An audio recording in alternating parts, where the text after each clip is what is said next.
ரொம்ப நன்றி. Floor is your sir. Please sir. இன்றைய வணிகத்தின் புதிய நாணயம் நெட்வொர்க்கிங் திரு என்ஜி செந்தில்குமார் அவர்கள். அனைவருக்கும் இனிய மாலை வணக்கம். மாலையின் துவங்கி இரவை நோக்கி பயணித்துக் கொண்டிருக்கும் அப்படின்ற மாதிரி இருக்கு இல்லையா? Okay fine. So actually first இது நான் ஒரு பெரிய வாய்ப்பாக தான் பார்க்குறேன். நான் ஏதோ வந்தேன்னு சார் சொன்னார், அப்படி இல்லை. இன்னைக்கு நம்ம ஒரு மாமதுரையர் அப்படிங்கிற ஒரு இயக்கத்தை உருவாக்குறதுக்கான ஐடியா கிடைக்கிறதே பெருசு. ஏன்னா இன்னைக்கு எல்லாரும் கடந்து போற மாதிரி நம்மளும் கடந்து போயிட்டே இருக்கக்கூடிய இந்த உலகத்துக்குள்ள ஒரு விஷயத்த செய்யலாம் அப்படின்றதுதான். ஆனா அதுதான் என்ன ரொம்ப சந்தோஷமா வச்சிருக்கு. அதனால நான் அதை விட்டுற முடியாதுன்றதுனால சார் பெருசா நான் பழகிறதுக்கான வாய்ப்பு கிடைச்சது இல்லை.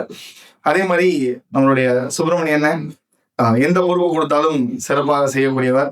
ஸோ எங்க இருந்தாலும் அந்த இடத்துல ஒளிரூட்டக்கூடியவர். ஈவெண்ட்லாம் பார்த்து கொடுத்துருவார் இல்லையா? ஸோ அந்த மாதிரி ஒளிரூட்டக்கூடியவர். அண்ட் அஃப்கோர்ஸ் நம்மளுடைய எம்ஜிஆர். அவர் எம்ஜிஆர்னு சொன்னா மட்டும் ஒரு கோவம் வருது. ஏன்னு கேட்டா அவ்வளவு வயசாயிருச்சான்னு கேட்கிறாரு, வேற ஒன்றும் இல்லை. ஸோ சாரை பொறுத்த வரைக்கும், வேணுகோபால் சாரை பொறுத்த வரைக்கும் எந்த இடத்துக்கு போனாலும் தண்ணி மாதிரி தண்ணி அந்த இடத்தோட இணைச்சிக்கக்கூடிய ஒரு நல்ல மனிதர். And of course Arunachalam sir, thank you so much. As you rightly said, ஒருத்தருக்கு ஒருத்தர் எவ்வளவு தெரியும்னே நமக்கு தெரியாது. நம்ம விலகியே நின்றுட்டு இருந்திருக்கோம். ஸோ அந்த வகையில எல்லாம் பார்த்துருக்கோம். மாமதுரையர் அப்படின்னு சொல்லும்போது நான் திரு முத்து சாரோட நான் ரொம்ப காலமா அவரை அட்மையர் பண்ணியிருக்கேன். அவரை தூரத்துல இருந்து வேடிக்கை பார்த்துருக்கேன். அப்புறம் பக்கத்துல இருந்து அவர் பேசும்போது கேட்டிருக்கேன். அவரோட கலந்துரையாடுறதுக்கான வாய்ப்புகள் கிடைச்சிருக்கு. அவர் துவக்கிய நிறைய அமைப்புகள்ல நான் அவரோட பயணிக்கணும்னு நினைச்சிருக்கேன். அப்படின்னா இன்னும் பெருசா பயணிக்கலன்னு இருக்கும். ஸோ அப்படி இருக்கக்கூடிய ஒரு மனிதர்.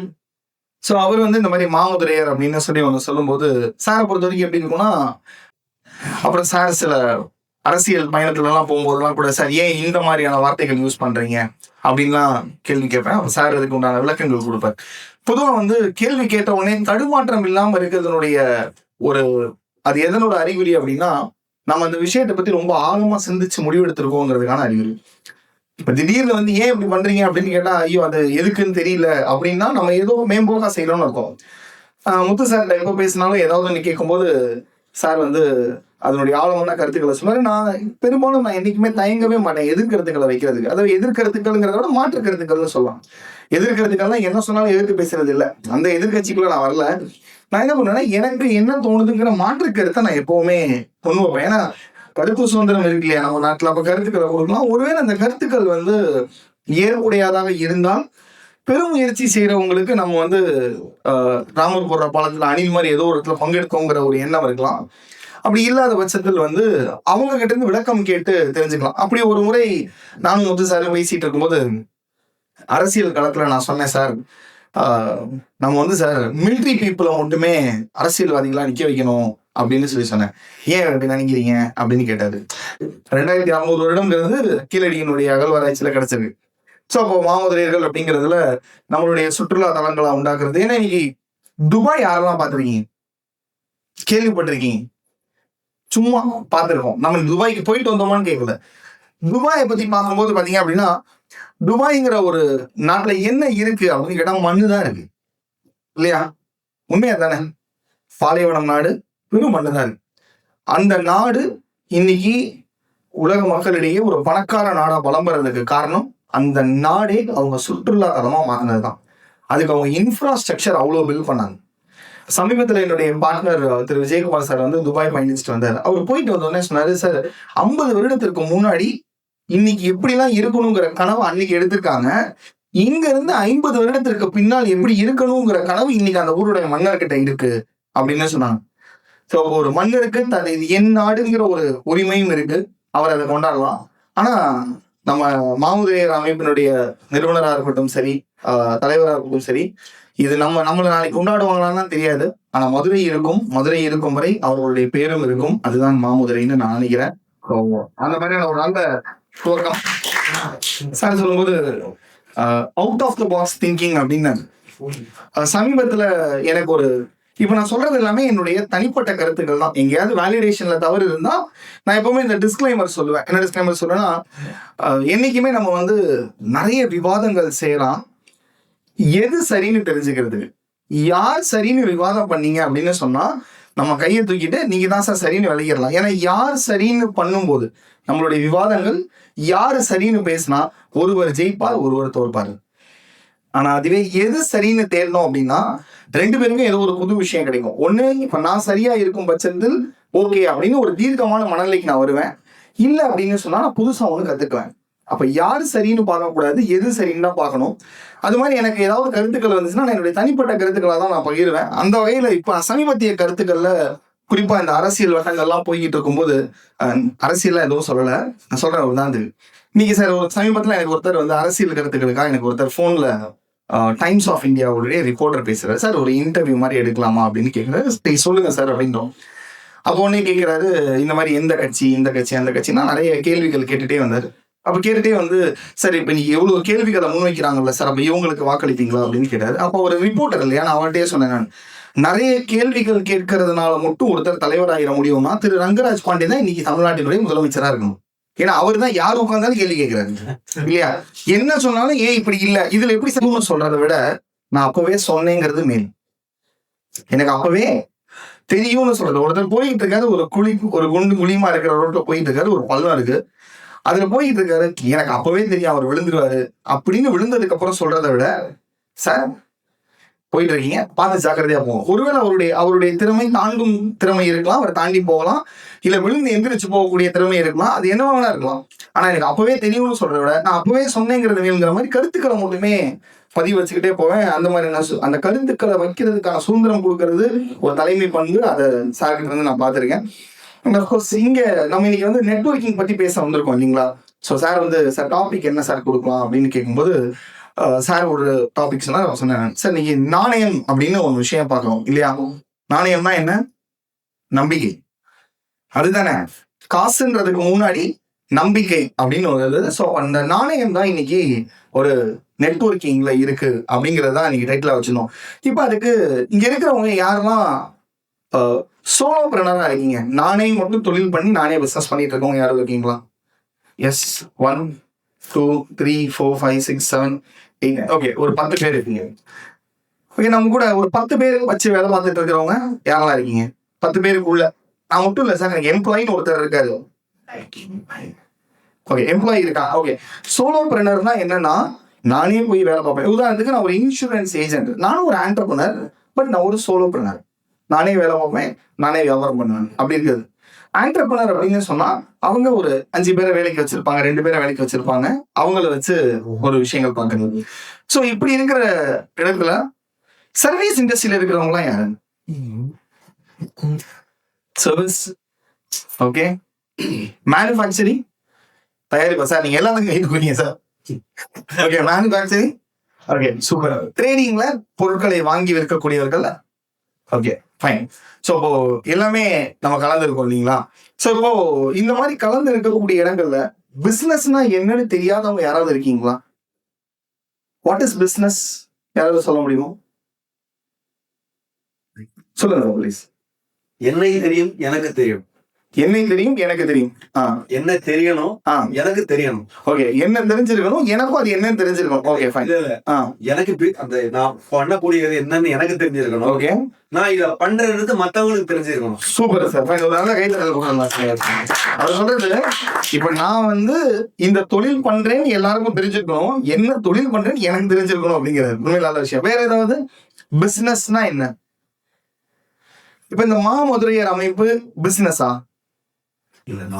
இதுக்கும் நிறுவனர் தான் பேர் வச்சிருக்கோம், அமைப்பு இல்ல இல்லையா. சோ அப்ப இதுக்கும் ஒரு பிசினஸுக்கும் உண்டான வித்தியாசம்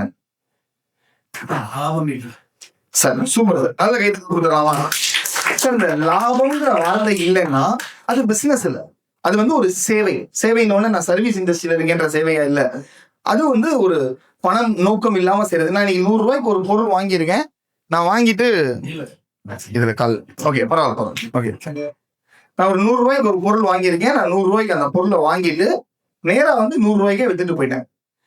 அதுக்கு பேரு ஒரு சேவை. பட் அதுல எப்போ அந்த இடத்துல ஒரு லாபம், பணம் லாபமாக இருக்கோ அதுதான் தொழில்.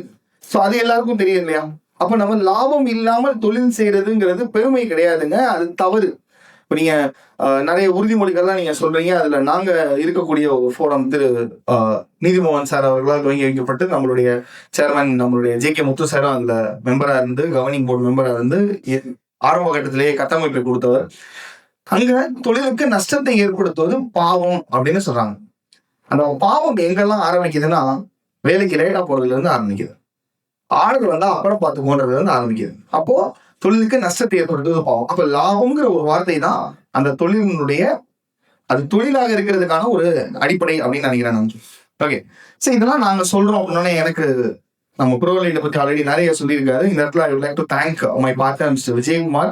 இன்னைக்கு ஒரு கிளைண்ட் போக வேண்டியது இருந்துச்சு. சார் சொல்லியிருக்காருன்னு சொன்ன உடனே அவர் ஓகே சார் முது சார் கூப்பிட்டாரு அப்படின்னா நீங்க அந்த ப்ரையாரிட்டைஸ் பண்ணி போயிருங்க அப்படின்னு சொல்லி எப்பவுமே வந்து ஃப்ரண்ட் ஃபேஸ்ல வர எங்களை நிப்பாட்டிடுவாரு. எங்கேயாவது பேச போனா சார் நீங்க போய் பேசிட்டு வந்துருங்க அப்படிங்கிறாரு யாராவது சொல்லும்போது. ஸோ அந்த அளவுக்கு ஒரு நம்பிக்கையுடன் ஒரு நல்ல cooperative business partner so mister Vijayakumar. அவரும் நானும் 2015 இருந்து இந்த துறையில இருந்தோம். 2013 இருந்து ட்ரைனிங் அண்ட் மோட்டிவேஷன் ஸ்பீக்கராக இருக்கும். அதுக்கப்புறம் அப்படியே அது கன்சல்டிங் மாடலுக்கு மாதிரி 2015 இருந்து தொடங்கிட்டோம். 2015 இருந்து இன்னைக்கு வரைக்கும் எங்களுடைய 100% பிசினஸ் ரெஃபரல் மார்க்கெட்டிங்ல மட்டும்தான் வந்துச்சு. எங்கேயுமே போய் சார் இதை வாங்கிக்கங்க சார் நான் வித்ததே கிடையாது. அது எங்களுக்கு கொஞ்சம் பெருமையா இருக்குங்கிறத விட கர்வமாவே இருக்கு.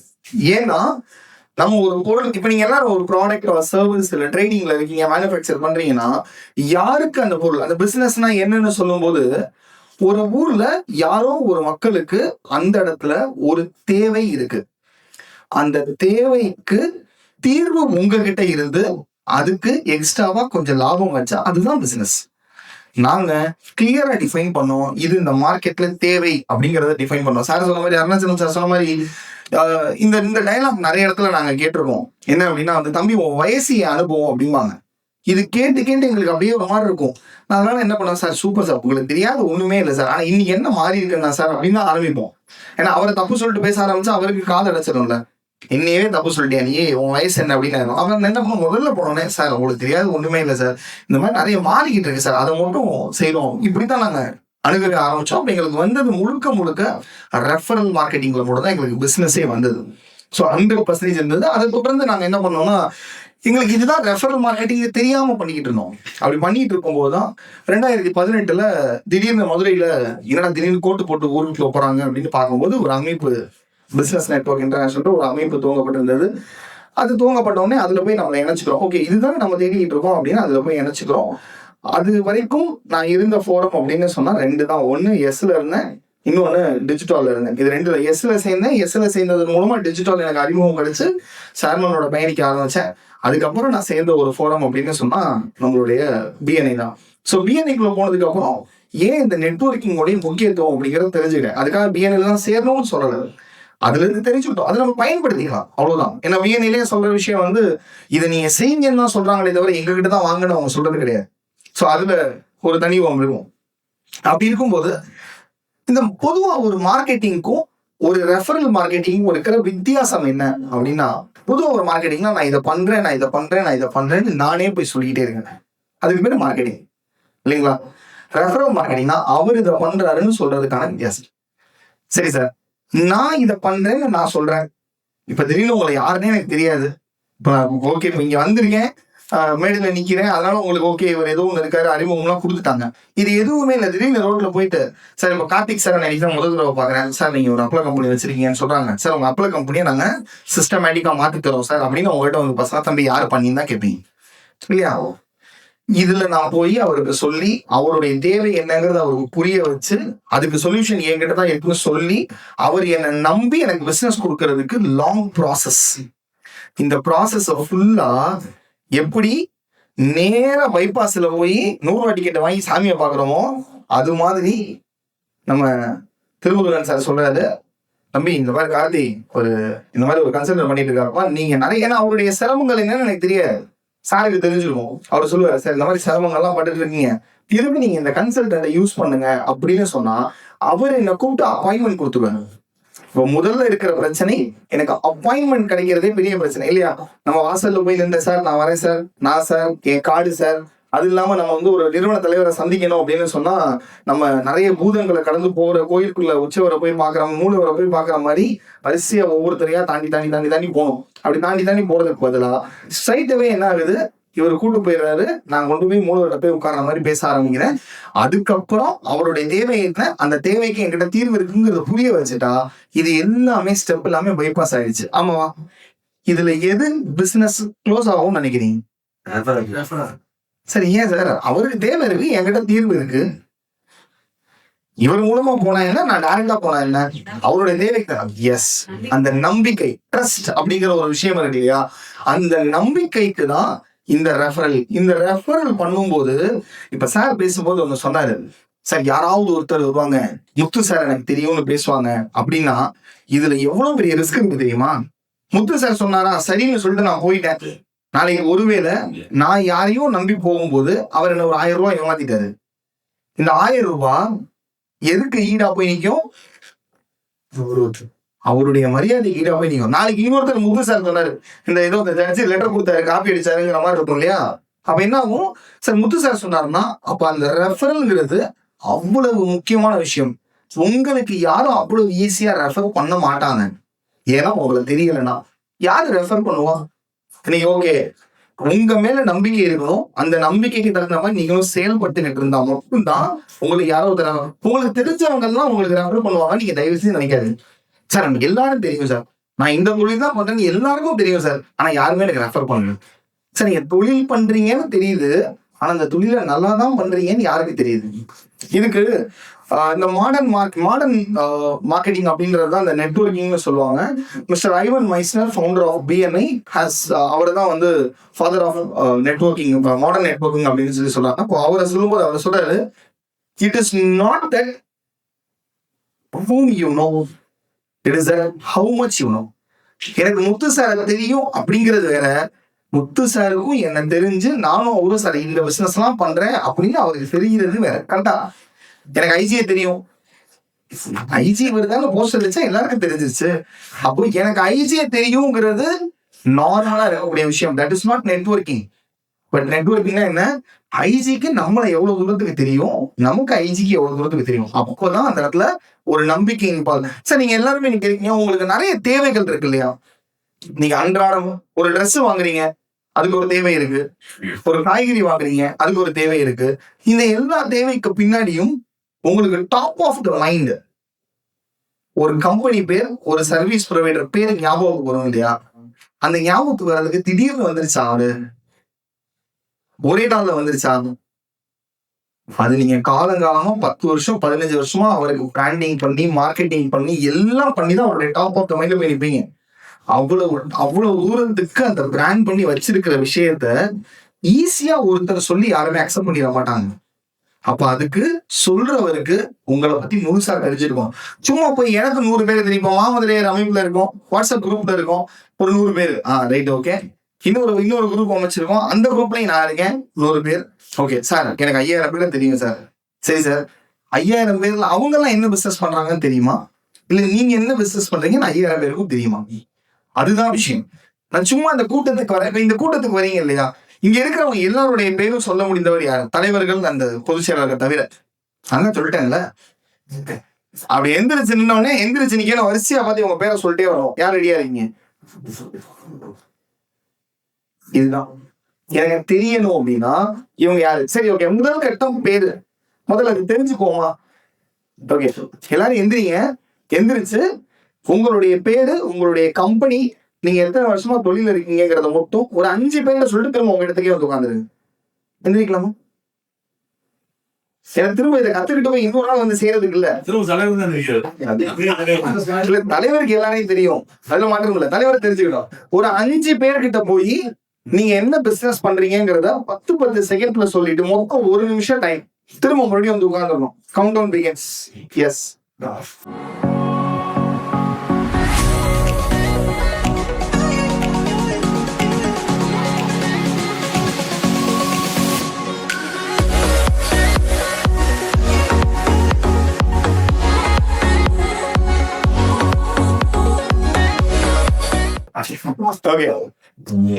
சரி, இப்ப நீங்க ஒருத்தரை பேர் சொல்லிக்கிட்டீங்க, அவங்க என்ன பண்றீங்கன்னு சொன்னீங்க இல்லையா? யாருக்காவது ஒருத்தர் இந்த பிசினஸ் பண்றவருக்கு தான் நான் வேற யாருக்கோ பிசினஸ் கொடுத்துக்கிட்டு இருக்கேன், இவர் இங்கதான் இருக்காரு அப்படின்னு தெரிஞ்சுக்கிட்டவங்க யாராவது இருக்கீங்களா? நான் யாருக்கோ பிசினஸ் கொடுத்துட்டு இருக்கேன், உள்ளே ஒருத்தர் இருக்காரு, ஓகே சார் நான் இவருக்கு தான் தேவையான ப்ராடக்ட் தான் நான் ரெடி பண்ணிக்கிட்டு இருக்கேன், இவர் மாதிரி ஒருத்தர் கிடைச்சா நான் பிசினஸ் பண்றதுக்கு எனக்கு வருமானமா இருக்கும்னு நினைக்கிறவங்க யார் இருக்கீங்க? மேடம் ரெடி பண்ணிட்டு நான் கொடுக்கவும் முடியும் வாங்கவும் முடியும் அப்படின்னு. ஏன் அவ்வளவு நாள் அது நடக்கல அப்படின்னா லேக் ஆஃப் நெட்வொர்க்கிங். மீட்டிங்க்கு வர்றோம், நம்ம மீட்டிங்க்கு வர்றோம் அப்படின்ன உடனே நம்ம காலங்காலமா என்ன பழகிடுச்சு அப்படின்னு சொன்னா, சினிமாவில் வந்து தேசிய கீதம் போடுறப்போ உள்ள போகணும், கடைசி லைட்டு போறதுக்கு முன்னாடி எந்திரிச்சு ஓடி வந்துடணுங்கிற மாதிரி மீட்டிங் ஆரம்பிச்ச உடனே உள்ள வரணும், அட்டண்டன்ஸ் போட்டுட்டோம், உட்காந்துட்டோம், கிளம்பி போயிடும். சரி இப்படி பேச வர்றவங்ககிட்ட இருந்து தான் கருத்து கிடைக்கும்னு சொன்னீங்கன்னா, இன்னைக்கு பேச வர்ற விஷயங்கள் 100 தடவை ஒருத்தர் பேசினா ஒரே விஷயத்தான் பேசுறாங்க. பெரிய வித்தியாசங்கள்லாம் இன்னைக்கு இருக்கிறது கிடையாது. நீங்க யாரோ ஒரு பெரிய பேச்சாளர் ஒருத்தர் பேசியிருக்கிறத நீங்க பாருங்களேன், அவர் பேசியிருக்கிறத நீங்க பாத்தீங்க அப்படின்னா வேற வேற இடங்கள்ல ஒரே கண்டென்ட்டா வேற வேற மாதிரி பேசிட்டு இருப்பாங்க. அதை நீங்க யூடியூப்ல பாத்துக்கலாம், கேட்டு தெரிஞ்சுக்கலாம். இங்க வர்றதனுடைய நோக்கம் என்ன அப்படின்னா, இந்த மாதிரி நேரடி கருத்தரங்களை வர்றதனுடைய முக்கியத்துவம் என்னன்னா, இங்கதான் உங்களால கேள்வி பதில்கள் கேட்டுக்க முடியும், கூட இருக்கிறவங்க கேள்வி கேட்கும் போது அதுல இருந்து தெரிஞ்சுக்க முடியும், அவரோட அறிமுகம் கிடைக்கும். இப்ப இங்க இருக்கிறவங்க கார்டு எக்ஸ்சேஞ்ச் பண்ணிக்கிட்டீங்களா? இங்க இருக்கிறவங்க எல்லாருமே பிசினஸ் பீப்புள். எத்தனை பேர் விசிட்டிங் கார்டோட வந்தீங்க? எத்தனை பேர் விசிட்டிங் கார்டு இல்லாம வந்தோம்? ஏன் விசிட்டிங் கார்டு இல்லாம வந்தோம்? சரி ஓகே, விசிட்டிங் கார்டு வாங்கிட்டோம் இல்லையா, இதுதான் நெட்வொர்க்கிங்கா? நம்ம திடீர்னு பார்ப்போம் விசிட்டிங் கார்டு வாங்கியிருக்கோம், இந்த மாதிரியான பிளேசர்ல இந்த பக்கம் போட்டிருப்போம், நாளைக்கு வேற பிளேசர் போறோம், இந்த பிளேசர்ல எங்க இருக்கே தெரியாது. சார் விசிட்டிங் கார்டு கொடுக்கறது வாங்குறதுங்கிறது it's a kind of old tradition marketing. உங்களை நீங்க நெட்வொர்க் பண்ணிக்கிறதுக்கு, சார் என் கார்டு சார், என் கார்டு சார். நான் நிறைய இடங்கள்ல பார்த்துருக்கேன், ஒரு பெரிய பேச்சாளர் வந்துட்டு போறாரு அப்படின்னா அப்படியே கிராஸ் பண்றவங்க பூரா கோயில் இந்தியால காசு போறாங்க, அவர்கிட்ட விசிட்டிங் கார்டா கொடுத்துட்டே இருப்பாங்க. அவரும் மரியாதைக்கே வாங்கிட்டே வருவார். அவர் என்ன பண்ணுவார் நினைக்கிறீங்க? அவரெல்லாம் கொண்டு போய் கான்டாக்டை சேவ் பண்ணி, ஹாய் நான் உங்களை சந்திச்சேன் அப்படின்னு அவர் உங்களுக்கு தேங்க் பண்ணுவாரா? இல்ல. நீங்க பேசும்போது எக்ஸப்ஷனல் கேசஸ் இருக்கும் தலைவரே, அது நீங்க அதை விட்டு பெரும்பாலும் நீங்க பேசும்போது நீங்க என்ன பண்றீங்க, உங்க கார்டு கொடுங்க, நீ கேட்க வைக்கணும், அதுக்கப்புறம் தான் நீங்க கார்டே போகும். சும்மா போய் கார்டு நீட்டவே கூடாது. நீங்க கவனிச்சு பாருங்களேன், நிறைய பேர் கார்டு கொடுக்கவே மாட்டாங்க. ஏன்னா சார் கார்டு கொடுத்துட்டா நம்பர் போய் ஸ்பேம் ஆகி வந்துடும் சார், திரும்ப திரும்ப மறுபடியும் நம்ம கால் வந்துகிட்டே இருக்கும். அவன் என்ன பண்ணிடுவாங்கன்னா, நம்ம என்ன பண்றோம்னு சொல்லுவாங்க, அவங்க கார்டு கேட்டா கொடுப்பாங்க. அப்ப networking starts not by giving card, networking starts by introducing yourself. அது எப்படிங்கிறது தான் அந்த நெட்வொர்க்கிங்கோட ஸ்டைல். இந்த பொதுவாக அந்த நெட்வொர்க்கிங்னு சொல்றோம் இல்லையா, இதுக்கு பழைய பழமொழி ஒன்று இருக்கு, ஊரார் பிள்ளையை ஊட்டி வளர்த்தா கண் பிள்ளை தானா வளரும். இந்த பழமொழியை நிறைய பேர் தப்பாவே நினைச்சிட்டு இருக்காங்க. ஊரார் பிள்ளைனா யாரு? பக்கத்து வீட்டு பிள்ளை இல்ல, மனைவி. சரிங்களா? ஊரார் பிள்ளையை ஊட்டி வளர்த்தா அவர்கள் வயிற்றிலிருந்து வரக்கூடிய நம் பிள்ளை நல்லா இருக்கும்ன்றதுதான் ஊரார் பிள்ளையை ஊட்டி வளர்த்தா நாம் பிள்ளை வளருன்றது. சரிங்களா? ஆனா இனி ஒரு பக்கம் அது ஒரு பழமொழி மாறி யாருக்காவது உதவி செய்யறதும் தப்பு இல்லைன்னு வந்துருச்சு அப்படின்னா தப்பு இல்லை, ஊரார் பிள்ளையை ஊட்டி வளர்க்கலாம். ஆனா நீங்க ஊராருக்கு போய் செய்யும் போது, சார் இந்த வார்த்தை தலைவருக்கு பொருந்தாது, எனக்கு பொருந்தும், நான் எந்த விஷயம் செய்தாலும் ஒரு சுயநலத்தோட தான் செய்வேன், எனக்கு என்ன கிடைக்கும் அப்படிங்கிற ஒரு எதிர்பார்ப்போடு தான் இருக்கும். ஆனா அது கடைசியா தான் இருக்கும். அந்த what is in it for மீன்னு ஒரு வார்த்தை இருக்கும், எனக்கு என்ன கிடைக்கும் அப்படிங்கிற அந்த எதிர்பார்ப்புக்கு எனக்கு இருக்கும்.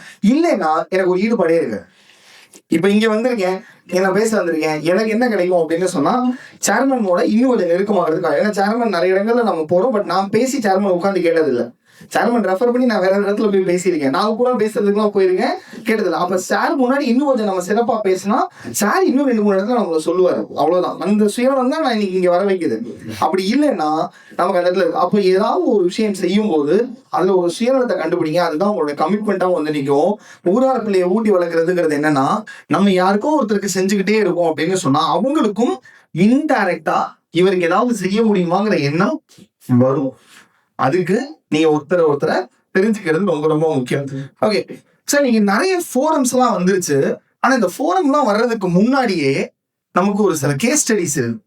சரி ஓகே, ஒரு சினிமா கேஸ் ஸ்டடி, இன்னொன்னு ஒரு பெரிய அதிபர்களோட கேஸ் ஸ்டடி சொல்றாங்க. உலக அளவுல பெரிய பணக்காரர்கள் பட்டியல்ல ரொம்ப காலம் தொடர்ந்து நினைச்சு நின்னவர் திரு பில் கேட்ஸ் இல்லையா? திரு பில் கேட்ஸ் மற்றும் வாரன் பஃபெட் அவங்க 2 பேரும் ஒரு தடவை சந்திக்கிறதுக்கு முற்படுறாங்க. அவன் சந்திக்க முற்படும் போது திரு பில் கேட்ஸ் அவர்கள் மறுக்கிறார். சார், வாரன் பஃபெட்டை நான் எதுக்கு மீட் பண்ணணும், எனக்கு நிறைய வேலைகள் இருக்கு அப்படின்னு தட்டி கழிக்கிறார். அப்போ ஒரு வழி இல்லாம வாரன் பஃபெட்டுடைய மதர் வந்து இவங்க 2 பேருக்கும் காமன் பர்சன் தெரிஞ்சவங்களா இருக்காங்க. அவங்க சொன்னதை வச்சு வேற வழி இல்லாம பில் கேட்ஸ் தன்னுடைய நேரத்தை வாரன் பஃபெட்டுக்கு கொடுக்குறாரு. அவங்க 2 பேரும் கொஞ்ச நேரம் உரையாடுறாங்க. உங்களுக்கு தெரியுமா, மைக்ரோசாஃப்ட்ல பெருமளவு இன்வெஸ்ட் பண்ண ஒரு one of the investor is Warren Buffett. அவரு என்ன பண்ணாரு, பேச கூப்பிடும் போது, சார் நீங்க என்ன சார், நீங்க இன்வெஸ்ட்மெண்ட் ஐடியா தானே சார் கூப்பிடுறீங்க, உங்களுக்கு தெரியும் வாரன் பஃபெட் யாருன்னு, இன்வெஸ்ட்மெண்ட் ஆஸ்பெக்ட் நிறைய கைட்ஸ் எல்லாம் கொடுத்துட்டு இருக்காரு. அவர் சொல்லும் போது சொல்றாரு, இன்னைக்கு பில் கேட்ஸ் அவர் கம்ப்யூட்டர் பண்ணிட்டு இருக்காரு, நான் கம்ப்யூட்டர் பண்ணிட்டு இருக்கேன், அவர் இன்வெஸ்ட்மெண்ட் பத்தி பேசிட்டு இருக்காரு, இவரோட போய் நான் ஏன் பேசணும்னு சொல்லி தட்டி கழிக்க முற்பட்ட இடத்துல இருந்து இன்னைக்கு மைக்ரோசாஃப்ட்டுக்கு மேஜர் ஃபண்ட் கொடுக்கக்கூடிய ஒரு பர்சனா வாரன் பஃபெட் இருக்க. யாரோ ஒருத்தர் கம்பெனிக்கு முதலீடு பண்ணிடுவோமா சார், நம்ம ஒருத்தருக்கு ஒருத்தர் தெரியும் போதுதான் பண்றோம். இது உலக அளவுல இருக்கு. சரி, நம்ம ஊருக்கு ஒண்ணு வரும். இன்னைக்கு திரைப்பட இயக்குனரா இருக்கக்கூடிய திரு நெல்சன், தெரியுமா என்னென்ன படங்கள்லாம் எடுத்திருக்காரு, கோலமாவு கோகிலாம், ஜெயிலர் 2, டாக்டர், இதெல்லாம் எடுத்திருக்காரு இல்லையா. இவருடைய கேஸ் வந்து கொஞ்சம் வித்தியாசமானது. இன்னைக்கு எல்லாருக்கும் ஒரு கதை இருக்கும், கஷ்டப்பட்டு மேலேறி வந்தாங்க அப்படின்னு சொல்லி. அது மாதிரி இவர் வந்து ஐ திங்க் விஜய் டிவில இருக்கக்கூடிய கலக்க போவது யாருங்கிற ஒரு ஷோவினுடைய டைரக்டரா இருக்காரு. டைரக்டரை வந்து இவர் அங்கெல்லாம் பேசிட்டு இருக்கும்போது அங்கதான் சிவகார்த்திகேயனோட இவர் பாக்குறாரு. அங்க எத்தனையோ பேர் வர்றாங்க. அதுல சிவகார்த்திகேயன் இவரோட ரொம்ப நெருங்கி பழகுறாரு. நெருங்கி பழகி கொஞ்சம் பக்கம் ரிலேஷன்ஷிப்பை பில்ட் பண்ணிக்கிட்டாரு. அப்ப ரிலேஷன்ஷிப் பில்ட் பண்ணதுக்கு அப்புறம் கொஞ்ச நாள் போக போக முதல் வாய்ப்பு யாருக்கு பெருசா கிடைக்குதுன்னா உண்மையில நெல்சனுக்கு தான் கிடைச்சது. அவர் வேட்டை மன்னன்கிற ஒரு படத்தை தொடங்கி பாதி ஷூட்டிங் முடிச்சு சில பல வேறு காரணங்களால அந்த படம் டிராப் ஆயிடுச்சு. அவர் ரொம்ப பெரிய மன உளைச்சல்லையும் இருக்காரு. பட் அவர் கொஞ்சம் யதார்த்தமான மனிதர், கேஷுவலா போயிட்டு இருக்காரு. அதுக்குள்ள நம்மளுடைய திரு சிவகார்த்திகேயன் அவர்களுக்கு அடுத்தடுத்த வாய்ப்புகள் கிடைக்குது. யார் மூலமானா திரு தனுஷ் மூலமா. தனுஷ் எதுக்காக சிவகார்த்திகேயனை கூப்பிட்டு வாய்ப்பு கொடுத்தாரு தெரியுமா? எதுவுமே சும்மா நடக்கலைங்கிறதுக்காக சொல்றேன். நம்ம பாக்குறோம், திடீர்னு பா சுக்கிர திசை அடிச்சு தூக்கிடுச்சுப்பா, சிவகார்த்திகேயன் மேல போயிட்டாருப்பா நினைச்சிருப்போம் இல்லையா. அப்படி இல்லைன்றதுக்கான உதாரணம் தான். ஏன்னா அவர் என்ன பண்றாரு, அவர் நிறைய காமெடி ரோலுக்காக நிறைய ட்ரை பண்ணிக்கிட்டே இருக்காரு, ஹீரோவாகவும் ட்ரை பண்ணிக்கிட்டே இருக்காரு. அப்போ நிறைய அப்கோர்ஸ் ரிஜெக்ஷன்ஸ் எல்லாம் இருக்கு. அந்த ரிஜெக்ஷன்ஸை தாண்டி அவர் போகும்போது என்ன பண்ணிடுறாரு அப்படின்னா, ஒரு கட்டத்துக்கு மேல தனுஷ் போகும்போது அவருடைய 3ங்கிற திரைப்படத்துல சின்னதா ஒரு காமெடி ரோல் மட்டும் பண்ணணும். பெரிய சீக்வன்ஸ் எல்லாம் கிடையாது, ஒரு 3-4 காட்சிகள்ல கூட தான் அவர் வராரு. அதுக்கு அவருக்கு ஒரு வாய்ப்பு கிடைக்குது. அந்த வாய்ப்புல அங்க இருக்கிற தனுஷோட நல்லா பேசி பழகுறாரு. சின்ன வாய்ப்பு தானே கொடுத்துருக்காங்கிற எந்த வித ஆளும் மனப்பான்மையும் இல்லாம பேசி பழகி ஒரு ரிலேஷன்ஷிப் பில்ட் பண்றாரு. அப்போ திருமதி ஐஸ்வர்யா தனுஷ் மற்றும் தனுஷ் அவர்கள் இப்படி சொல்லக்கூடாதோ, சரி, திருமதி ஐஸ்வர்யா ரஜினிகாந்த் மற்றும் தனுஷ் அவங்க அன்னைக்கு படத்தினுடைய டைரக்டர் அண்ட் ப்ரொடியூசர்ஸா இருக்கக்கூடியவங்க என்ன பண்றாங்க, இவருக்குள்ள இவ்வளவு திறமை இருக்கே, இவர் ஹீஸ் அ ஹீரோ மெட்டீரியல், இவரை நான் வெறும் காமெடியான மட்டும் விட்டுறக்கூடாதுங்கிறதுக்காக தன்னுடைய சொந்த தயாரிப்புல இவருக்கு படம் எடுத்து கொடுக்குறாரு. அதுதான் எதிர்நீச்சல்ங்கிற திரைப்படம். அவர் வாழ்க்கையில போட்ட எதிர்நீச்சலுடைய ரிசல்ட் அதுதான். சரி, இதுக்கும் நெல்சனுக்கு என்ன சம்பந்தம்? அதோட நிக்கல, அந்த ரிலேஷன்ஷிப் எப்படி போது பாருங்க. இந்த சிவகார்த்திகேயன் அவர்கள் எதிர்நீச்சல் படத்துல இருந்து அடுத்தடுத்து வரக்கூடிய படங்கள்ல பூரா இசையமைப்பாளரா இருக்கிறவர் திரு அனிருத்தா இருக்காரு. அனிருத் வந்து திரு தனுஷுடைய சொந்தக்காரராகவும் இருக்காரு. ஏன்னா ரஜினியினுடைய சகல பையன். இவங்களோட போகும்போது சும்மா ஹாய் ஹலோ மட்டும் போகாம அவரோட ரொம்ப நல்லா பேசி பழகி ஒரு க்ளோஸ் சர்க்கிளுக்குள்ள போறாரு. அப்போ நெல்சனை இவருக்கு ஆல்ரெடி தெரியும், அனிருத்தை இப்ப ரொம்ப நல்லா தெரியும். நெல்சன் ஒரு திரைப்படம் எடுக்க போறாரு. அந்த திரைப்படத்துக்கு இசையமைக்குமாறு அனிருத்தை கனெக்ட் பண்ணுவாரு. இப்ப சமீபத்துல திரு நெல்சன் அவர்கள் சொன்ன ஒரு டைலாக், நான் பெறுகிற வெற்றியின் பாதி பங்கு திரு அனிருத்துக்கு உண்டு அப்படின்ற அந்த அளவுக்கு அவருடைய படங்கள்லாம் ஜெயிக்கிறதுக்கு இவரே திரு ரஜினிகாந்த் அவர்களே சொன்னார் ஒரு மேடையில, படம் பார்த்தோன்னே எனக்கு கொஞ்சம் சும்மா பெருசா பிடிக்கல, ரீ ரெக்கார்டிங் போய் வந்ததுக்கு அப்புறம் படம் சூப்பரா இருந்துச்சு அப்படின்னு.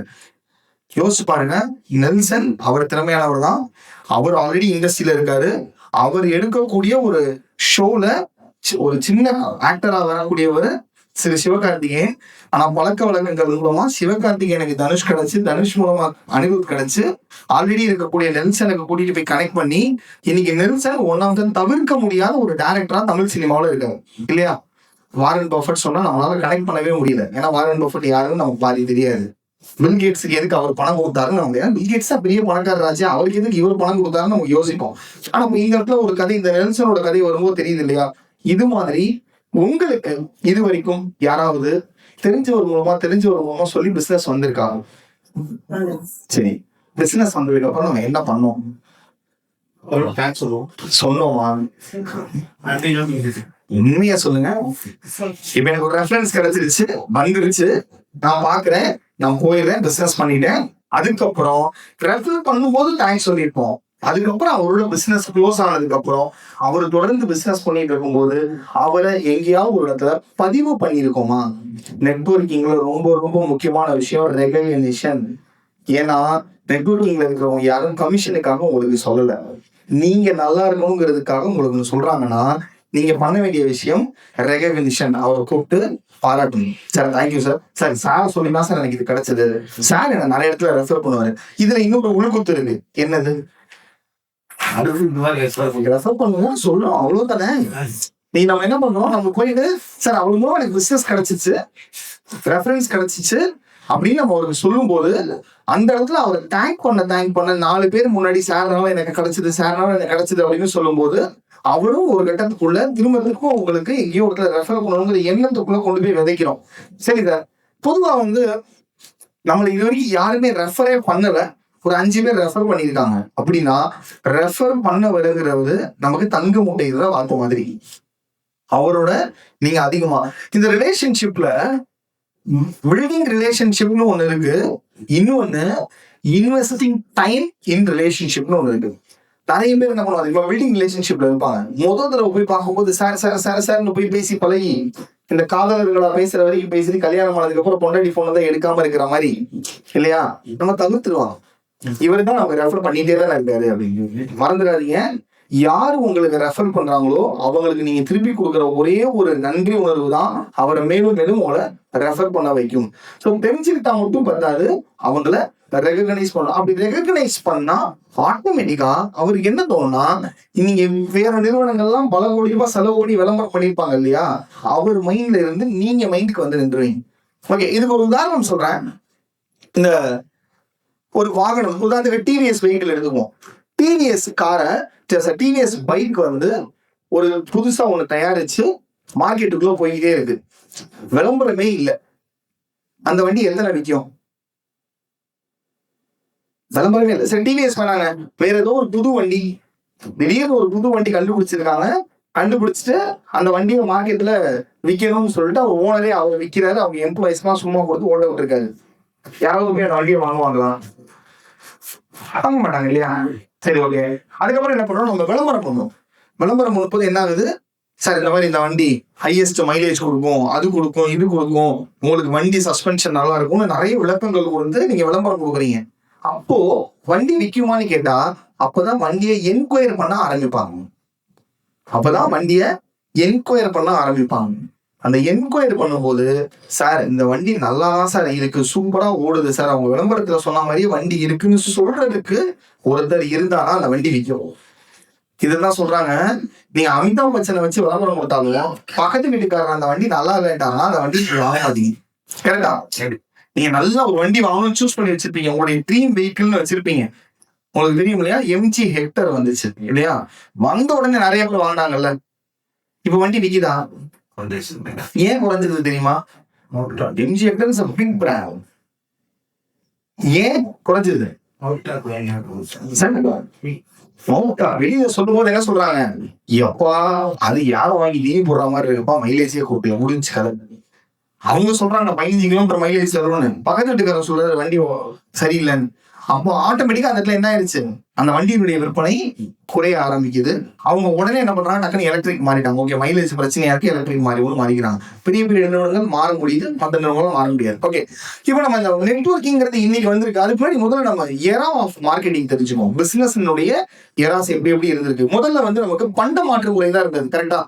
பண்ட மாற்று முறை தான் வியாபாரமா இருக்குது முதல் முறையாக. அப்ப என்ன பண்ணாங்க, கேட்டா அரிசி இருக்குன்னா அவர்கிட்ட இருந்து பருப்பு வாங்கிட்டாங்க, பால் கொடுத்தா அவங்க அங்க இருந்து வேற பொருட்கள் கீரை வகைகள் வாங்கிக்கிட்டாங்க.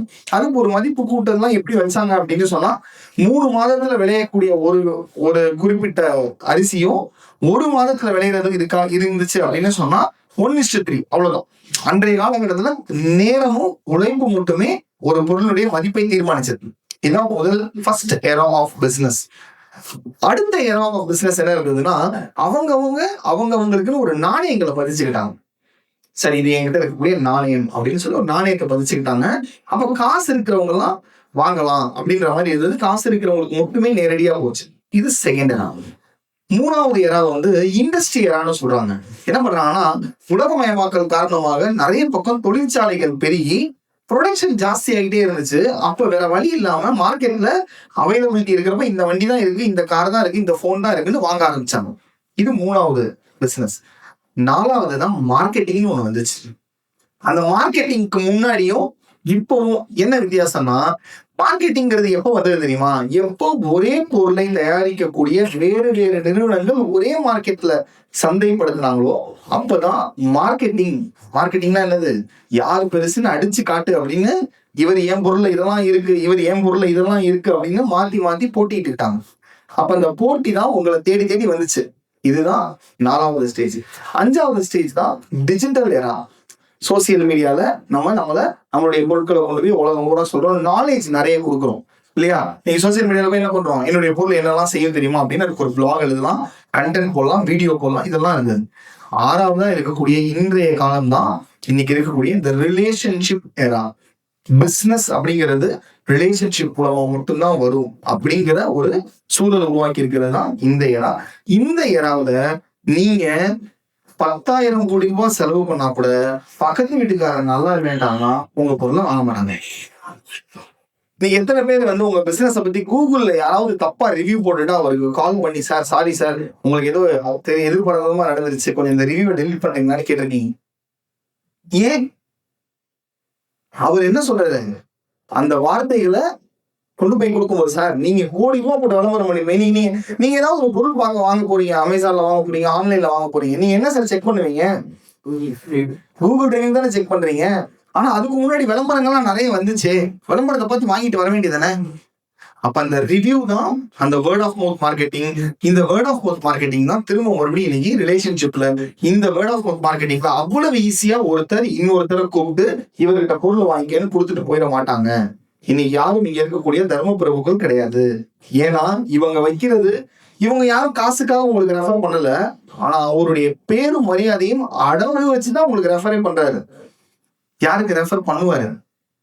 யாரு இவர் பேருக்கு எந்த பங்கமும் விளைவிக்க மாட்டாரோ அவருக்கு தான் ரெஃபர் பண்ணுவாரு. ஆமாவா?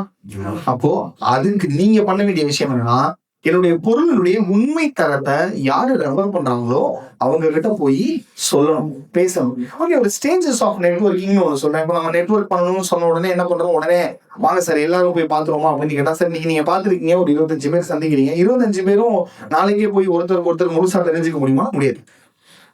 ஃபர்ஸ்ட் ஸ்டேஜ் என்னன்னா, இங்க ஒருத்தருக்கு கான்டாக்டை ஷேர் பண்ணிக்கங்க, கான்டாக்டை சேவ் பண்ணுங்க. சமீபத்துல டிஜிட்டல்ல ஒரு பேச்சாளர் வந்திருந்தாரு. அவர் சொல்ற வரைக்கும் கூட நான் அதை பண்ணல. அவர் சொல்லும் போது சொன்னாரு, இங்க எல்லாம் இந்த ஒரு ஃபோரம்ல இருக்கீங்களா? இருக்கீங்க. எத்தனை பேர் இருக்காங்க இந்த குரூப்ல? சார் இந்த குரூப்ல 120 பேர் இருக்காங்க சார். ஓகே, எத்தனை பேர் நம்பர் நீங்க சேவ் பண்ணிருக்கீங்க? சார் நான் தலைவர் நம்பர் சேவ் பண்ணிருக்கேன் சார். ஒரு 10 பேர் நம்பர் சேவ் பண்ணிருக்கேன். மிச்சம் இருக்கிறவங்க எல்லாம் சேவ் பண்ணவே இல்லை. நீங்க சேவ் பண்ணவே இல்லைன்னா அவருக்கு நீங்க எந்த தகவல் பரிமாற்றமும் வைக்க போறது கிடையாது. நீங்க ஸ்டேட்டஸே வச்சாலும் அதை அவர் பார்க்க போறது கிடையாது இல்லையா? அப்போ நீங்க எல்லாருடைய நம்பரையும் சேவ் பண்ணுங்க. சேவ் பண்ணிட்டு முதல்ல அவங்களுக்கு ஒரு ஹாய்னு ஒரு மெசேஜ் கொடுங்க. ஹாய் சார், இந்த மாதிரி என் பேரு, நான் இந்த மாதிரி உங்களை சந்திச்சது ரொம்ப மகிழ்ச்சி. அவ்வளவுதான். எடுத்த உடனே போய் நீங்க 14வது கேள்விக்கான பதில் சொல்லி 1 கோடி ரூபாய் வாங்கிடலாமா? நடக்காது. நேரடியா ஹாய் சார், இதான் உங்களுக்கு ஒரு ரெஃபரன்ஸ் வச்சுக்கோங்க அப்படின்னு கொடுத்துருவாரா? இல்ல.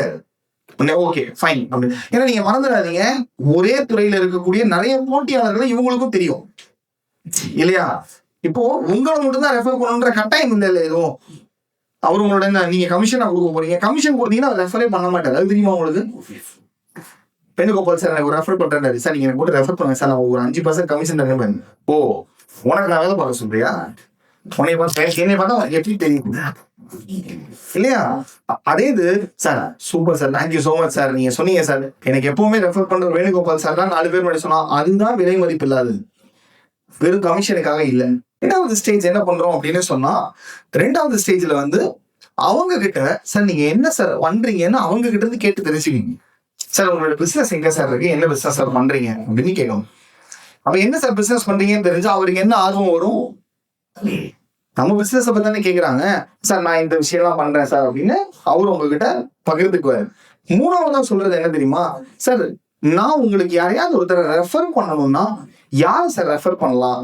உங்களுக்கு எக்ஸ்போர்ட்டரை கனெக்ட் பண்ணணுமா, இல்ல ஹோல்சேலரை கனெக்ட் பண்ணணுமா, ரீட்டைலரை கனெக்ட் பண்ணணுமா அப்படின்னு என்ன பண்ண முடியும்னு பாக்குறீங்க. நீங்க இதெல்லாம் சொன்னாதான் எதுக்கு இருக்கிறவருக்கு இன்னும் கொஞ்சம் ஆர்வம் தூண்டப்படுது. கரெக்டா? நீங்க எல்லாமே பண்றது எதுக்கு சார்? அவருக்கு உதவுறதுக்கா? எதுக்கு? நம்மளை ரெஃபர் பண்ண வைக்கிறதுக்கான ஸ்டேஜஸ். சரிங்களா?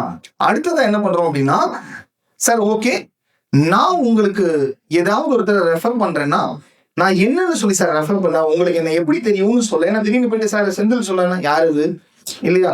அப்ப சார் என்னை பத்தி நீங்க சொல்றதா இருந்தா சார் இந்த மாதிரி நான் அவங்களை சொல்லும் போது ப்ரோலைட்ல இருந்து செந்தில் சொன்னாருன்னு சொல்லுவாங்க அப்படின்னு நம்ம சொல்றோம். அப்ப அங்கதான் நம்ம யாருங்கிற பதிவை கொடுக்குறோம்.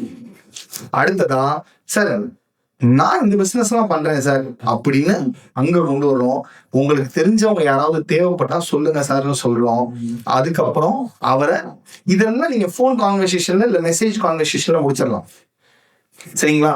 இந்த மெசேஜ் பண்ணதுக்கு அப்புறம் முதல் நாள் சந்திச்ச 24 மணி நேரத்துக்குள்ள நேற்று சந்திச்சோம் அப்படின்னு சொன்னா போதுதான் இந்த மீட்டிங்க்கு வந்துட்டு போனதே அவருக்கு ஞாபகம் இருக்கும். இல்லைன்னா அவருக்கு என்ன ஞாபகம் வந்துடும்? அடுத்த நாளைக்கு வேற ஏதோ மீட்டிங் போயிருப்பாரு, வேற வேலையில போயிருப்பாரு. ஆமா தமிழ்நாடு மண்டல மீட்டிங் பண்ணோம், ஆமா நீங்க வந்துருந்தீங்களா அப்படிம்பாரு. அப்போ அந்த மெமரி லாஸ் இருக்கு இல்லையா? அப்போ முதல்ல மெசேஜ்ல பேசுறோம். வித்தின் அ வீக் அவருக்கு ஒரு கால் பண்றோம். சார் நல்லா இருக்கீங்களா சார், ஆபீஸ் எங்கிட்ட சார் இருக்கு, நான் இந்த பக்கம் தான் சார் வந்துருந்தேன் நானு அப்படின்னு சும்மா மீட் பண்றதுக்கு கேட்கணும். 15 நாளுக்குள்ள அவரை நேர்ல சந்திக்கிறதுக்கான வாய்ப்பை கேட்டு நேர்ல சந்திக்க முற்படுங்க. 1 மாசத்துக்குள்ள குறைஞ்சபட்சம் அவருக்கு ஏதோ ஒரு ரெஃபரன்ஸ் நீங்க கொடுக்க ட்ரை பண்ணுங்க. இதுதான் புறார்பள்ளியை ஓட்டி வளர்றது. சார் என்ன சார் என் பிசினஸ்க்கு ஆள் கிடைக்காம நான் கஷ்டப்பட்டு இருக்கேன், அவருக்கு போய் ஆள் தேட சொல்றீங்க. கொஞ்சம் எப்பவுமே பக்கத்துல பாயசம் தான் ஈஸி. சரிங்களா? ஏன்னா நீங்க ரெஃபர் பண்ண போறீங்க. சார் ரொம்ப முக்கியமான ஒரு விஷயம் சொல்றேன் சார். இன்னைக்கு உங்களுடைய கஸ்டமர் யாரு, அந்த கஸ்டமருக்கு உங்க பொருள் தேவைன்னு உங்களுக்கு தெரியுமா? தெரியவே தெரியாது. நீ இந்தியாவில 148 கோடி மக்கள் தொகை இருக்கு. 148 கோடி மக்கள் தொகையில இருக்கிறவங்களும் எல்லாருமே என் கஸ்டமர் நீங்க நினைச்சுக்கிட்டு இருப்பீங்க. ஆனா யாருக்கு எப்போ எது தேவைன்னு உங்களுக்கு தெரியாது. யாருக்கு தெரியும் தெரியுமா? உங்க பையன் காலேஜ் முடிச்சுட்டு போறாருன்னு உங்களுக்கு தெரியும். உங்களுடைய பக்கத்து வீட்டுக்காரருக்கு சொந்தக்காரருக்கு தெரியும். மிஞ்சி போனா மாமா சித்தப்பாக்கு தெரியும். அவர் சொல்லுவாரு, காலேஜ் முடிச்சுட்டு போறாப்பா, காலேஜ் போறான், ஒரு செகண்ட் ஹேண்ட்ல ஒரு பைக் வாங்கி கூட அப்படின்னு.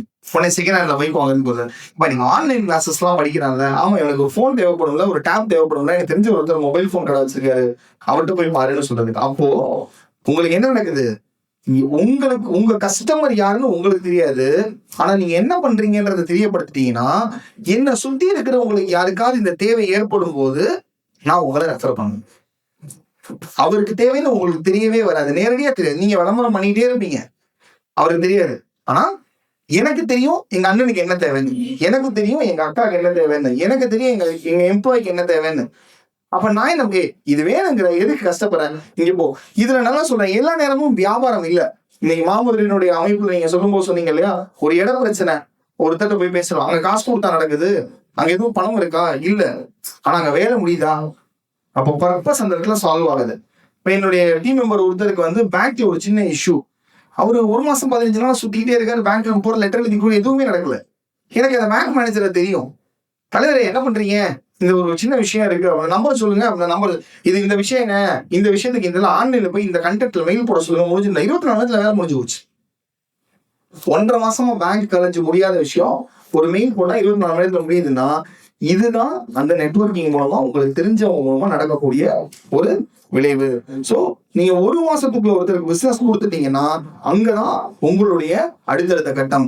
ரொம்ப ரொம்ப முக்கியமான விஷயமா நான் கடைசியா சொல்ற விஷயம், உங்களுடைய பிசினஸ் அப்படிங்கிறது வித்தவுட் ரெஃபரல் இருந்தா நீங்க பெரிய கடலுக்குள்ள போய் என்ன மீன் பிடிக்கணும்னு தெரியாம எதையோ வீசி நீங்க மீன் எடுக்க ட்ரை பண்றீங்க.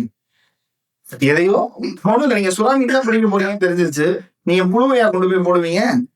இல்ல இல்லையா? உங்களுக்கு என்ன மீன் வேணும்ன்றத பொறுத்து தான் நீங்க அதுக்கான இறையை தேடுவீங்க. ரெஃபரல் அப்படிங்கிறது உங்களுடைய பிசினஸ் ப்ரொமோஷனை நீங்க அதுக்காக நீங்க சரி சார் ரெஃபரல் மார்க்கெட்டிங்ல வந்துட்டு இனிமே நம்ம விளம்பரமே பண்ணக்கூடாதான்னு கேட்டா விளம்பரம் பண்ணணும். விளம்பரம் பண்றதுதான் ட்ரஸ்ட்டை பில்ட் பண்ணணும், உங்களை தெரியப்படுத்தும். நீங்க நான் திடீர்னு போய் சொல்றேன் சார் இந்த மாதிரி இவர் இந்த ப்ராடக்ட் பண்ணிட்டு இருக்காரு சார், நீங்க எவ்வளோ போய் வாங்க அப்படின்னா, சார் அவரு ஓகே, அந்த ப்ராடக்ட் என்னது சார்? இப்ப நான் சொன்னேன் இல்லையா, ஹோண்டா வாங்கலாமா ஹோண்டா வாங்கலாமா ஹீரோ வாங்கலாமான்னு ஒருத்தர் கேட்கிறாரு. நான் போய் திடீர்னு போயிட்டு சார் இந்த வை வாங்க நல்லா இருக்கும் அப்படிங்கிறேன். உங்களுக்கு தெரியுமா நத்திங் ஒரு மொபைல் இருக்குல்ல, யார் வாங்கிருக்கீங்க? Nothing mobile has come to compete. Sir வணக்கம். நத்திங் மொபைல் வந்தது ஆப்பிள கம்பீட் பண்றதுக்காக, ஆப்பிள் போனை கம்பீட் பண்றதுக்காக நத்திங் மொபைல் வந்திருக்கு. ஆனா நீங்க நத்திங்ல ஒரு மொபைல் வந்திருக்குங்கிறதே தெரியாது. அப்ப தெரியலன்றப்போ நீங்க உங்களுடைய தேவையே இருந்தாலும் அந்த ப்ராடக்ட் உங்களோட சாய்ஸ்ல இல்ல. கரெக்டா? உங்களோட சாய்ஸ்ல இல்லாத ஒரு பொருளை நான் போய் ப்ரொமோட் பண்ணவே முடியாது. அப்போ ஒரு கஸ்டமருக்கு சாய்ஸ்ல வர வைக்கிறதுக்காக நீங்க உங்களை விளம்பரப்படுத்திக்கணும். விளம்பரப்படுத்துறதுக்கு அப்புறம் மக்களுக்கு தெரிஞ்ச ஒரு பிராண்ட்ல அந்த நம்பகத்தன்மையை எக்ஸ்ட்ராவா வேல்யூ அடிஷனா கொடுக்கறது தான் ரெஃபரல். ரெஃபரல் உடனே இவர் சொன்ன உடனே போய் நடந்துருமானா இல்ல, நீங்களும் அதுக்கு உண்டான படிநிலைகளை கையாளணும். அப்போ இன்னைக்கு சொல்றாங்க 83% பிசினஸ் உலகத்துல நடக்கிறதுங்கிறது ஒன்லி ரெஃபரல் மூலமா மட்டும்தான். ரெஃபரல் இல்லைன்னா 83% ஆஃப் பிசினஸ் கன்வெர்ட்டே ஆகாது அப்படிங்கிறாங்க. சரிங்களா? ஓகே, இப்ப இங்க இருக்கிறவங்க எல்லாம் உங்களுக்கு ரெஃபர் பண்ணக்கூடியவங்க தானே. இப்ப முதல்ல நீங்க உங்க பேரை சொன்னீங்க இல்லையா, இப்ப நீங்க என்ன பண்றீங்க அப்படின்னா, இப்ப முதல்ல நம்ம 5 பேர்ட்ட பேசணும்ல. இப்ப நீங்க பேசுறதுக்கு அப்புறம் உங்களுக்கு இவர்கிட்ட நம்மளுக்கு பத்தி இன்னும் கொஞ்சம் சொன்னா நல்லா இருக்கும்னு உங்களுக்கு தெரியும். 5 பேரை பார்க்காதீங்க, யாரும் ஒருத்தர் அடிங்க. அவர்கிட்ட போய் 30 செகண்ட் உங்களை பத்தி அவருக்கு சொல்லுங்க, அவரை 30 செகண்ட் சொல்லுவாங்க. இதுக்கு இன்னொரு உதாரணம் சொல்லுங்க. இந்த 30 செகண்ட் சொல்லுங்கன்னு உடனே சார் 30 செகண்ட்ல என்ன சார் சொல்றது அப்படின்னு கேட்டார். இதுக்கு எங்களுக்கு ஒரு உதாரணம் சொல்லப்பட்டது. என்ன உதாரணம் சொல்லப்பட்டதுன்னா, இது ஒரு ஊமை கதை. சரிங்களா? நீங்க உடனே இவர் தானா அப்படின்லாம் பேர் வச்சுக்காரு. ஒரு உதாரணத்துக்காக திருமதி இந்திரா காந்தி அவர்கள் தவறுனதுக்கு அப்புறம் திரு ராஜீவ் காந்தி பொறுப்புல இருக்காரு. அன்னைக்கு திரு அம்பானி அவர்கள் ஊர்ல இருக்காரு, சரியாகும். இப்போ திருமதி இந்திரா காந்தி அவர் மரணத்துக்கு அப்புறம் பொறுப்புல இருக்கிறது ராஜீவ் காந்தி இல்லையா. ராஜீவ் காந்தி என்ன பண்றாருன்னா, ஒரு நேர்மையான மனிதர், உங்க எல்லாருக்கும் தெரியும். அவர் என்ன பண்றாரு அப்படின்னா, என்ன பண்ணிடுறாரு, அம்பானியை தவிர்க்க பாக்குறாரு. இவர் முதலாளித்துவத்துக்கு கொண்டு போறாரு அப்படின்னு தவிர்க்க பாக்குறாரு. அப்ப அம்பானி வர நேரில் மீட் பண்றதுக்கு எனக்கு ஒரு டைம் கொடுங்க சார் அப்படின்னு கேட்கிறாரு. அப்போ உடனே சரி, பெரிய தொழிலதிபர் இவர் நம்ம டைம் கொடுக்காம இருந்தா அதுவும் தப்பா போயிடும், டைம் கொடுக்கலாம் அப்படின்னு சொல்லிட்டு அவர் ஒரு 16 மாடி கட்டிடத்துல லிப்ட்ல போறப்போ அந்த லிப்டுக்குள்ள போற நேரம் தான் இவர் கொடுக்கப்படுகிற டைம். நீங்க கிரவுண்ட் ஃப்ளோர்ல இருந்து 16வது மாடி வரைக்கும் நம்ம போகிறோம். அந்த 16வது மாடியில வந்தோடனே இறங்கிடுவார் அவரு. அந்த டைம்குள்ள உங்களால என்ன பேச முடியுமோ பேசிக்கிங்க அப்படின்னு அப்பாயின்மெண்ட் கொடுத்துட்டாங்க. திரு அம்பானி அவர்கள் என்ன பண்ணாரு, உள்ள போறாரு. உள்ள ஏறின உடனே 16வது மாடிக்கு போகும்போது 4வது மாடியில அமைக்கிட்டு என்னது 4வது மாடி 16வது மாடி? ஒண்ணும் இல்ல, உங்க அம்மாவோட சொத்து ரகசியம் எங்க இருக்கு தான் தெரியும், இதை பத்தி பேசுறா, நீங்க நம்ம ஆபீஸ்ல மீட் பண்ணோம்னு சொல்லி 4வது மாடியில இறங்கிட்டாரு. இப்ப இறங்குனதுக்கு அப்புறம் அவர் யாரு இப்ப ஃபாலோ பண்ணுவாங்க? யாரு ஃபாலோ பண்ணுவா? திரு ராஜீவ் அம்பானிட்ட அப்பாயின்மெண்ட் வாங்க, நம்ம உடனே போய் பேசணும் அப்படிங்கிறாங்க. அப்ப நீங்க ஒருத்தர்கிட்ட பேசும்போது என்ன சொன்னா அவர் உங்ககிட்ட எக்ஸ்ட்ரா பேசுறதுக்கு டைம் கேட்பாரோ அதை மட்டும் சொல்லுங்க. சார் வரும்போது எப்படி சார் நீங்க ரொம்ப டிராபிக் ஆயிடுச்சு சார், இந்த செக்கிங்காக 4 வண்டி நிப்பாட்டுறாங்க, நீங்க ஒரு நேரத்தை வீணடிக்காது. சரிங்களா? உங்களுக்கு கொடுக்கப்படுகிற நேரம் 1 நிமிடம். யாரோ ஒருத்தர்கிட்ட நீங்க உங்களை பத்தி சொல்லுங்க, அவங்க உங்களை பத்தி சொல்லலாம். எந்திரிக்கலாமா? செஞ்சு பார்க்கலாமா? ஓகே, எந்திரிங்க. யார் ஒருத்தர் உங்களுக்கு ஃபைன் தருவான்னு பார்த்து அவரை போய்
வாரம் 2 நாள் விடுமுறை இருக்கும்போது ஒரு அப்பா தன்னுடைய 2 குழந்தைங்களோட மீன் பிடிக்க செல்வது வழக்கம். அப்ப அதுதான் அவருடைய ஹாபி. நீங்க கேள்விப்பட்டிருப்பீங்க, நிறைய வெளிநாடுகள்ல நம்ம ஊர்ல கம்மால போய் மீன் பிடிக்கிறாங்க, அவங்க கடல்ல போய் மீன் பிடிக்க போறாங்க. அது மாதிரி மீன் பிடிக்க போறது அவங்களுடைய பழக்கம். அப்படி மீன் பிடிக்க போய்கிட்டு இருக்கும்போது என்ன பண்றாங்க அப்படின்னா, போயிட்டு இருக்கும்போது இவங்க எல்லா பொருட்களும் தேவையான பொருட்களை பூரா எடுத்துட்டு கொண்டு போறாங்க. இப்ப இவங்க 2 நாள் கடல்ல இருந்துட்டு வர போறாங்க. என்னதான் எடுத்துட்டு போவாங்க? சாப்பாடு, அவங்களுக்கு சாப்பாடு, குடிக்கிற தண்ணி, வேற மெடிசின்ஸ். ஏதாவது வெயில்ல போகும்போது ஸ்ட்ரோக் வந்துருச்சுன்னா, ஹீட் ஸ்ட்ரோக் வந்துருச்சுன்னா அதுக்காக மெடிசின்ஸ். இந்த வயசானவங்க கொஞ்சம் அதெல்லாம் யோசிப்பாங்க. ஃபிஷிங் கியர், அதெல்லாம் கொண்டு போய் ஃபிஷிங் ராடோட கொண்டு போய் மீன் பிடிக்கிறதுக்கான இறை. இப்போ போட்டுக்கு ஃபியூல் இதெல்லாம் எடுத்துக்கிட்டாங்க. இப்போ யோசிச்சு பாருங்க, அவங்களோட சேல் போட்ஸ், அவங்களுடைய கார்டு, அந்த இதுக்காக நடக்கிறதுக்கு. இப்ப யோசிச்சு பாருங்களேன், அவங்க அந்த குழந்தைங்களுக்கும் இவங்க அப்பாவுக்கும் ரொம்ப ரொம்ப பிடிச்சது ஐஸ்கிரீமும் ஸ்ட்ராபெரியும். ஐஸ்கிரீமும் ஸ்ட்ராபெரியும் உங்களுக்கு ரொம்ப ரொம்ப பிடிக்கும். இப்ப இந்த ஐஸ்கிரீமையும் ஸ்ட்ராபெரியும் அவங்க எடுத்து பேக் பண்ணும்போது எப்படி எடுத்து வைப்பாங்க? அப்படியே ரசிச்சு பார்த்து இங்க நம்ம ஊர் பக்கம் யாராவது கருவாடு குழம்பு வீட்டுக்கு எடுத்துட்டு போகும்போது பார்ப்பாங்க இல்லையா, ஒரு லைட்டா மூந்து பாருங்க நல்லா இருக்கு அப்படின்னு. அது மாதிரி அவங்க என்ன பண்ணுவாங்கன்னா, இந்த ஸ்ட்ராபெரி பாத்தீங்க அப்படின்னா ஒரு புளிப்பு நிறைந்த வாசனை இருக்கும். அப்ப அது சூப்பர் நல்லா இருக்குல்ல, இது நாளைக்கு வரைக்கும் நல்லா இருக்கும் அப்படின்னு எடுத்து வைக்கிறாங்க. அப்ப அந்த நேரத்துல இப்ப சார் சொன்ன மாதிரி மீன் பிடிக்க போறோம் இல்லையா, புழு வேணும். புழு அவர் எடுத்து வைக்க போறாரு. அது எப்படி எடுத்து வைப்பாரு? அவர் புழுவை ஒரு அயர்வா ஒரு கிளவுஸ் போட்டுக்கிட்டு எடுத்து மாட்டி வைப்பாரு. எதுக்கு அவ்வளவு கஷ்டப்பட்டு அந்த புழு கொண்டு போயிட்டு புழுவை விட்டுட்டு ஸ்ட்ராபெரியை போட்டு மீன் பிடிச்சா ஐஸ்கிரீம் அள்ளி கடல்ல போட்டா வராது இல்லையா? சரி, நீங்க தெரிஞ்சுக்க வேண்டிய ஒரு விஷயம், உங்களுக்கு மீன் பிடிக்கும்னா மீனுக்கு பிடிச்சது நீங்க கொடுக்கணும். அப்பதான் மீன் உங்களை தேடி வரும். சரிங்களா? நம்ம யாருக்கிட்டையும் போய் பேசுறோம்னா அவங்க நம்ம கிட்ட பேசுறதுக்கு ஆர்வம் தோணுனா அவங்களுக்கு நீங்க ஏதோ கொடுக்க போறீங்கன்றத கொடுங்க. அவங்களுக்கு அந்த ஆசை இருக்கும். அவங்களுக்கு தேவையான விஷயங்களை நீங்க கொடுத்தா, இவன் இந்த ஒரு 5 நிமிஷம் எக்ஸ்ட்ரா பேசினா நமக்கு ஏதோ ஒரு லாபம்னு வரும். அந்த முதல் மூலதனம் தான் உங்களுடைய நெட்வொர்க்கினுடைய அடிப்படை. எல்லா நேரமும் போய் நான் இப்படித்தான், எனக்கு இதுதான், நான் இப்படித்தான் இருப்பேன் அப்படின்னு நீங்க அவர்கிட்ட சொன்னீங்கன்னா உங்கள்ட்ட இருந்து விலகி போறவர்கள் தான் அதிகமா இருப்பாங்களே தவிர உங்களை விரும்பி ஏற்றுக்கொள்றவங்க பெருசா இருக்க மாட்டாங்க. பேசும்போது கனிவான பேச்சும் அவங்க பதிக்கிற மாதிரி நடந்துக்கிட்டு அவங்களுக்கு உதவக்கூடிய குணத்தோட நீங்க பேசுனீங்கன்னா நிச்சயமா அதுதான் ஃபர்ஸ்ட் ஸ்டேஜ் ஆஃப் நெட்வொர்க்கிங். பல கோடிகள் செலவழிச்சு பல பெரிய பெரிய நடிகர்களை வைத்து நீங்கள் முதலீடு செய்து விளம்பரப்படுத்தினாலும் உங்களை அறிந்தவர்கள், உங்கள் பக்கத்துல இருக்கிற அருகாமையில் இருக்கிறவங்க உங்களை பத்தி நல்ல விதமா சொல்லலைன்னா the entire marketing fails. So நீங்க பிராண்ட் பண்றது ஒரு பக்கம் இருக்கும்போது அதே சமயம் பீப்புள் பிராண்டிங்கும் பண்ண ஆரம்பிங்க. அதுக்கு உங்களுடைய பேச்சும் உங்களுடைய செயலும் நல்லபடியா இருக்கணும். Thank you so much for the opportunity.